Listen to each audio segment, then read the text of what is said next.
Selam şahınızlarım. Siz əkiyyatınlara əzirmi? Bugün men sizge Ermel Hal əkiyyatını sileyim.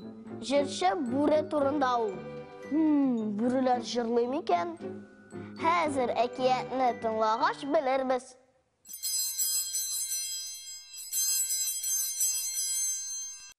Sarı bereni özünün abzarında peşen aşab yata iken. Şu vakit aşık kalgan abzar işiginden davuşsuz, tımsız gına bure kilip kirgen.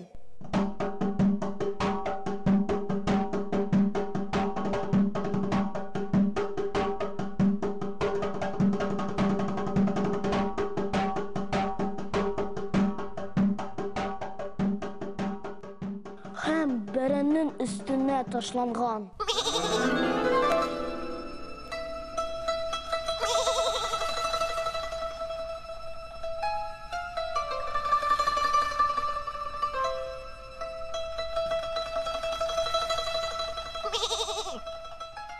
Beren birinin karşına tüzlengen, hem yalvarırga tutungan. Bürekeyim, yazmıştan uzmuş yok, uzaklamış simini aşarsın be. Lakin bu dünya bilen sabılaşkanşı, benim tilegimle öte zinhar.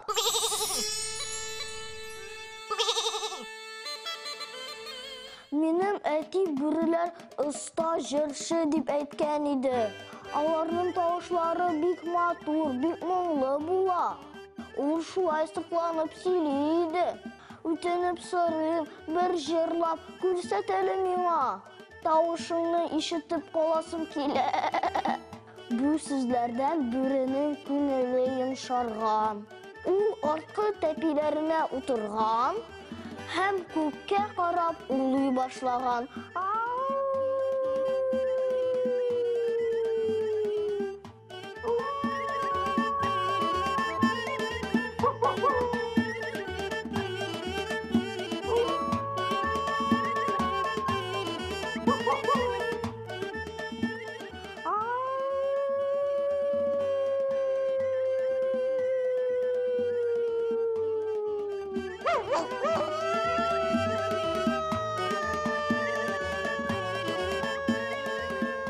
Birinin uvalın etler işitken.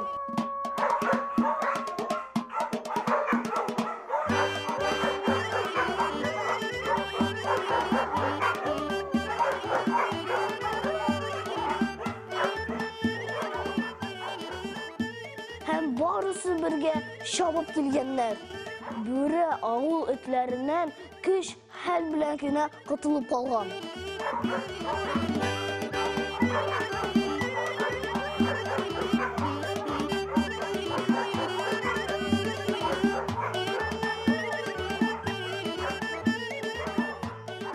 Dağ başına şabıp mengen, ağaç dibine kilip oturgan da, göz yaşları bilen yılarga tuturgan. Üzü yılı, üzü ağı tepileri bilen, kükregin diye bir söz kabaklı iken. Ey ahmak baş, birinin kayşar cırlağanı var. Bütün neslimiz bilen it aşırımız bit. Emin, sarı sözünü tınlap, jirşi bulamıymış.